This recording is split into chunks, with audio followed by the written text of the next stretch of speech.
Staying with us. So we'll be starting the newspaper review with The Nation. Influential Nigerians behind illegal mining.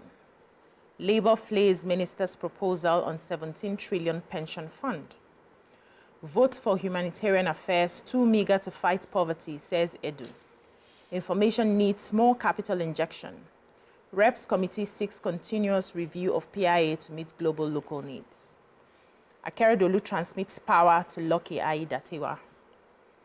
10 dead, 7 injured in Lagos-Ibadan Expressway auto crash.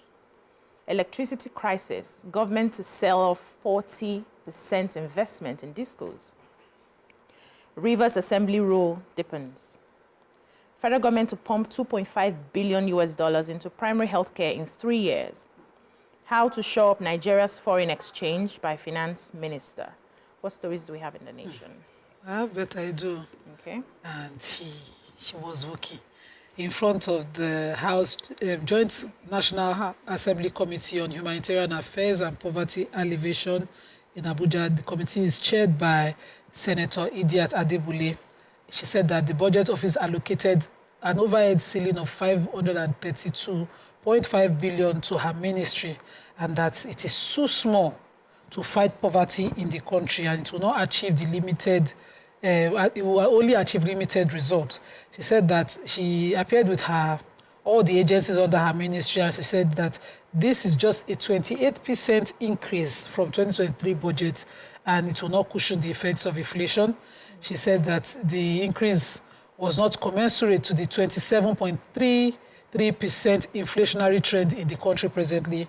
He said that the capital budget ceiling was reduced from 3.7 billion in 2022 to 1.3 billion in 2023, representing 71% reduction.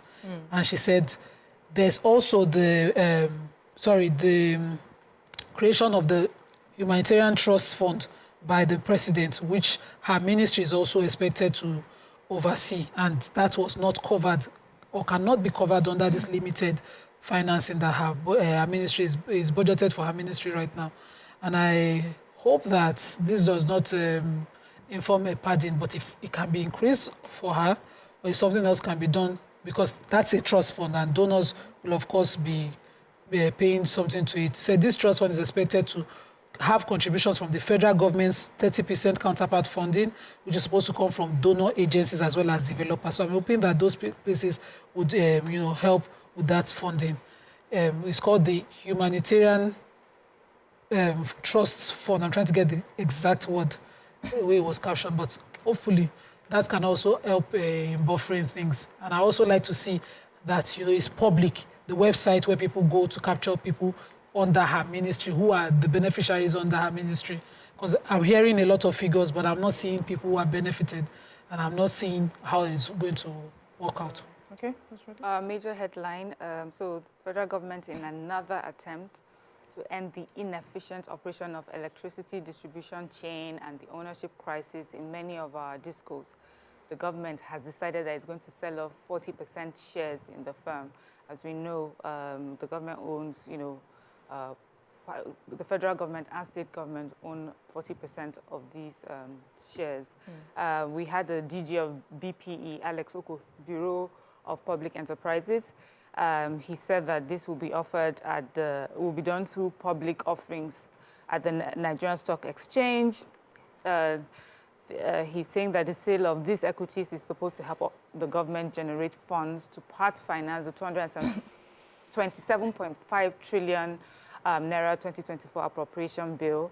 We also had the Power Minister, Adiba Adelabu, suggested that the unbundling of TCN, the firm in charge of power transmission, but it's unable to wheel bulk of generated electricity to DISCO. He says that the inefficiency of TCN is the reason the national grid regularly collapses, is the reason the country is also unable to make available more than 3,000 megawatts out of the over 7,000 megawatts generated generation capacity. So this is another way that's looking at, first to raise money and also to see if the power sector can somehow be revamped and we get better efficiency from them. So it's not like an outright sale, it's just that people will now have shares.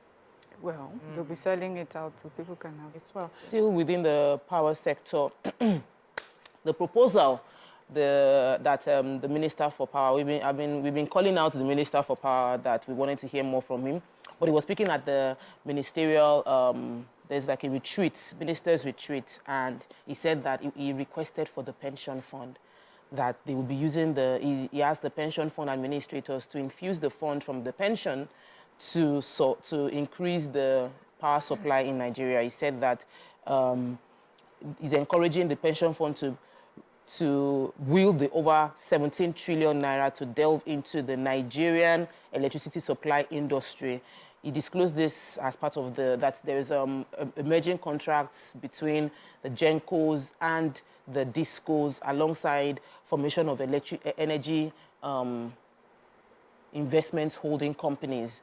But the NLC, that's the Organized Labour Congress, has said that they are not going to support this, that the pension is not a fund for them to use to intervene in the power industry. The power has received a lot of funds already and still not improved.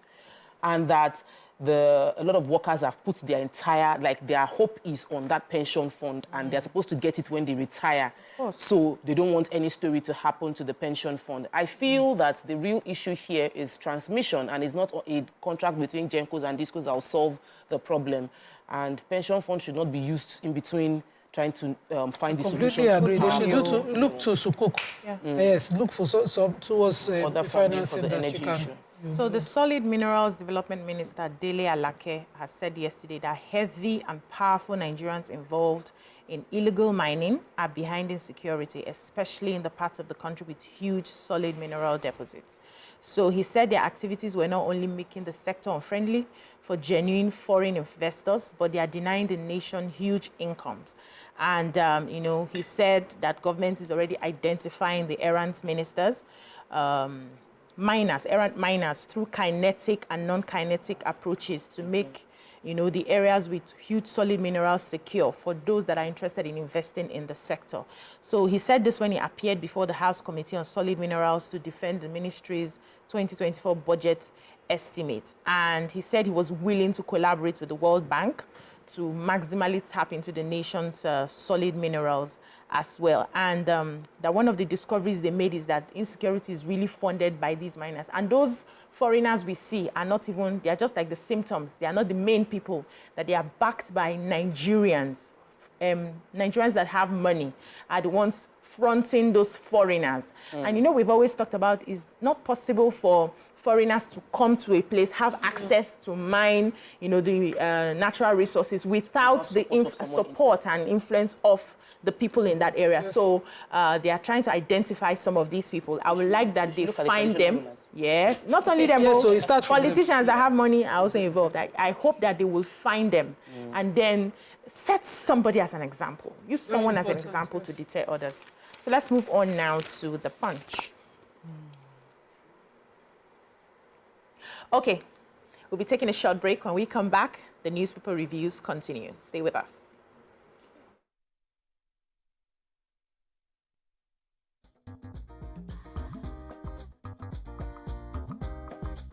Stay tuned. Your View will be right back.